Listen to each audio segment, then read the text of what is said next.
Chennai 13 central ரயில் நிலையத்தில் ரயில் பெட்டியில் அழுகிய நிலையில் பெண் உடல். கொலை செய்யப்பட்டாரா? போலீஸ் விசாரணை. சென்னை சென்ட்ரல் ரயில் நிலையத்தில் பராமரிப்பு பணிக்காக நிறுத்தப்பட்டிருந்த காலியான பெட்டியில் மர்மமான முறையில் இறந்து கிடந்த பெண்ணின் உடல் அழுகிய நிலையில் மீட்கப்பட்டது.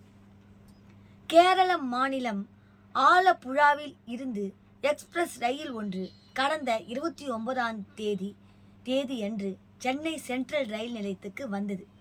அந்த ரயில் கூடுதலாக இணைக்கப்பட்டிருந்த முன்பதிவு பெட்டி ஒன்றில் எந்திர கோளாறு ஏற்பட்டதாக தெரிகிறது.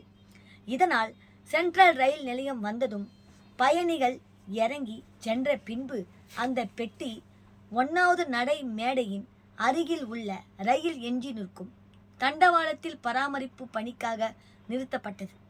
அந்த பெட்டி பூட்டிய நிலையில் அப்படியே இருந்ததாக கூறப்படுகிறது. ரயில் பெட்டி நிறுத்தப்பட்டு 2 வாரங்கள் ஆன நிலையில்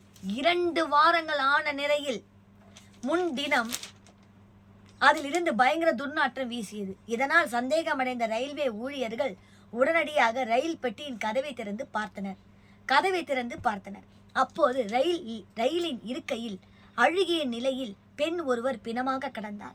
இதை அறிந்து விரைந்து வந்த ரயில்வே போலீசார் அந்த உடலை மீட்டு பிரேத பரிசோதனைக்காக ராஜீவ்காந்தி அரசு ஆஸ்பத்திரிக்கு அனுப்பி வைத்தனர். ரயில் பயணம் செய்தவர் வெளியே வர முடியாமல் இறந்து கிடந்தாரா அல்லது யாரேனும் கொலை செய்து உள்ளே போட்டு சென்றார்களா என்ற கோணத்தில் போலீசார் விசாரித்து வருகிறார்கள்.